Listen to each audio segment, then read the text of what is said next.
ఇవాళ సోమాజిగూడ ప్రెస్ క్లబ్లో నిరుద్యోగ మిత్రులతో కలిసి వాళ్ళ ప్రెస్ మీట్ పెట్టడం జరిగింది. కారణం ఏంటంటే కాంగ్రెస్ గవర్నమెంట్ అధికారంలోకి వచ్చి 2 లక్షల ఉద్యోగాలు ఇస్తాం, మొదటి ఏడాదిలో పూర్తి చేస్తామని చెప్పారు. 2.5 సంవత్సరాలు అయింది. ఇప్పటి వరకు వాళ్ళు ఇచ్చిన ఉద్యోగాలు కేవలం 6,000 ఉద్యోగాలే. ఇక్కడ ఉద్యోగ నోటిఫికేషన్లు జారీ చేయాలని డిమాండు. దాంతోపాటుగా ఏజ్ రిలాక్సేషన్ గతంలో 12 సంవత్సరాల ఏజ్ రిలాక్సేషన్ కలుపుకొని 46 ఏళ్ళ వరకు అప్లై చేసుకోవడానికి అవకాశం ఉంది. ఇవాళ ఆ జీవో ఎక్స్పైర్ అయిపోయింది. కొత్త జీవో జారీ చేసి మళ్ళీ 46 సంవత్సరాల వరకు అప్లై చేసుకునే విధంగా నోటిఫికేషన్లు అప్లై చేసుకునే విధంగా అవకాశం కల్పించాలని డిమాండ్తోని ప్రెస్ మీట్ పెట్టాం. 34 కాదు, మాకు 46 కావాలా. ఇవాళ పొల్యూషన్ కంట్రోల్ బోర్డులో 20 పోస్టులతోని అనలిస్ట్ గ్రేడ్ టు సైంటిస్ట్ పోస్టులు వేశారు. ఆ సైంటిస్ట్ పోస్టులకి ఏజ్ పెంచి మనకు సబ్ నోటిఫికేషన్ ఇచ్చి అందరూ అప్లై చేసుకునే విధంగా సహకరించాలని కోరుతా ఉన్నాం. రాబోయే నోటిఫికేషన్లకి ఏజ్ పెంచాలా.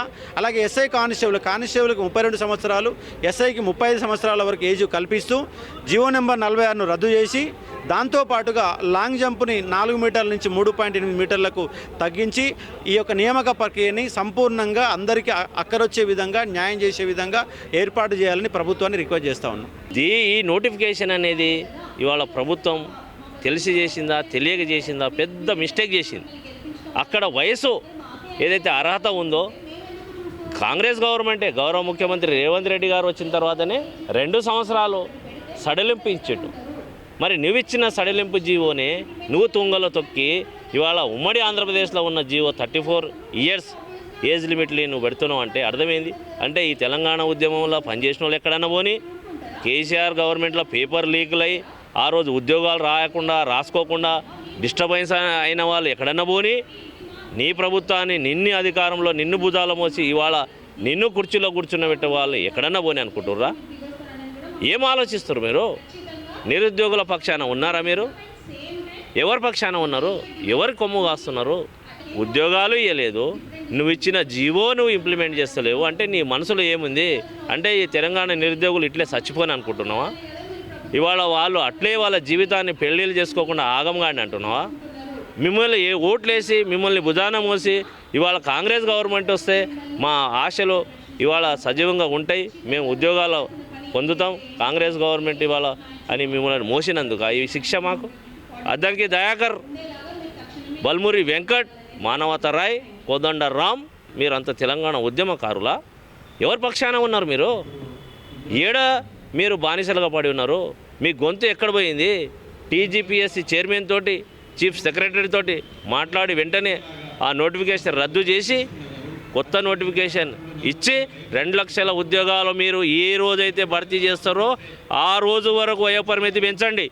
ఈరోజు కాంగ్రెస్ ప్రభుత్వం ఇలా నిరుద్యోగులతో ఓట్లు వేయించుకొని ఏడాది లేకపోయినా 2 లక్షల ఉద్యోగాలు ఇస్తామని చెప్పేసి, అదేవిధంగా నిరుద్యోగ భృతి ఇస్తామని చెప్పేసి, అదేవిధంగా మెగా డిఎస్ ఇస్తామని చెప్పేసి, జాబ్ క్యాలెండర్ అన్ని విధాలుగా ఇస్తామని చెప్పేసి ఇలా యూత్ డిక్లరేషన్ అని చెప్పేసి సరూర్నగర్ స్టేడియంగా ఇలా ప్రియాంక గాంధీ అనౌన్స్ చేసి మా నిరుద్యోగులకు ఒక ఉద్యోగ నోటిఫికేషన్ ఇవ్వకుండా గతంలో వచ్చిన నోటిఫికేషన్లే చూపుతూ మేము ఉద్యోగాలు ఇచ్చేసినామని చెప్పారు. అదే పైపోగా ఒక్క ఉద్యోగ నోటిఫికేషన్ ఇవ్వకుండా ఇవాళ మా ఏజ్ రిలాక్సేషన్ పెంచకుండా మా జీవితాలతో ఆడుకుంటా ఉన్నది ఈ ప్రభుత్వం. వాళ్ళ ఆశలపైన నిప్పులు చల్లే ప్రయత్నం ఈ కాంగ్రెస్ ప్రభుత్వం చేస్తూ ఉంది. వాళ్ళ జీవితాలతో చిల్లగాట మాడుతూ ఉంది కాంగ్రెస్ ప్రభుత్వం. జీవో నంబర్ 30ని యథావిధిగా కొనసాగించాలా? ఇక్కడ చాలామంది నిరుద్యోగులు 36 నుండి 46 సంవత్సరాలు ఉన్నవాళ్ళు కనీసం ఒక 10 లక్షల మంది నిరుద్యోగులు ఉంటారు. మరి 10 లక్షల నిరుద్యోగులు నష్టపోవడం జరుగుతుంది. కాబట్టి మీరు ఖచ్చితంగా ఆ జీవోను ప్రత్యేకంగా కొనసాగించి వయోపరిమితి పెంచాలని కూడా నేను ప్రభుత్వానికి డిమాండ్ చేస్తున్నా. మరి కాంగ్రెస్ ప్రభుత్వం 2 లక్షల ఉద్యోగాలు అన్నారు. గత ప్రభుత్వం ఇవ్వకనే కదా మేము ఈ కాంగ్రెస్ ప్రభుత్వానికి తీసుకొచ్చినాం.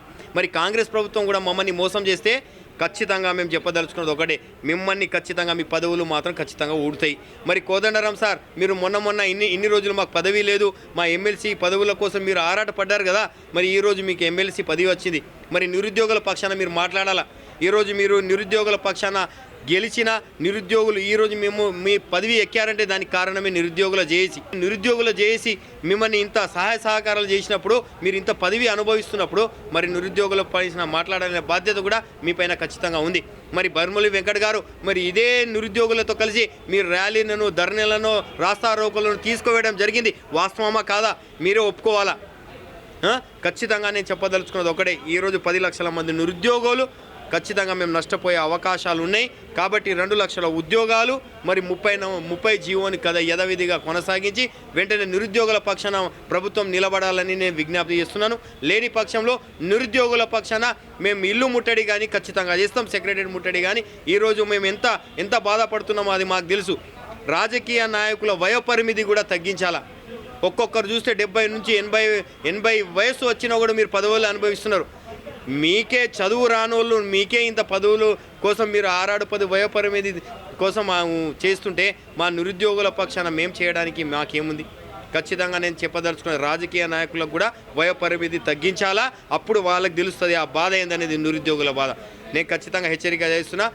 మీరు వయోపరిమితి పెంచకపోతే మాత్రం భారీ ఎత్తున ఉద్యమం చేయడానికి కూడా మేము సిద్ధం. ఈ రోజు నుండి కౌంట్ డౌన్ చేసుకోండి. మెరుపు ధర్నాలు ఎక్కడ పడితే అక్కడ జరుగుతాయి నిరుద్యోగుల పక్షాన. ఇది మేము ఖచ్చితంగా హెచ్చరిక జారీ చేస్తున్నానని నేను ఖచ్చితంగా మీకు విజ్ఞప్తి చేస్తున్నాను.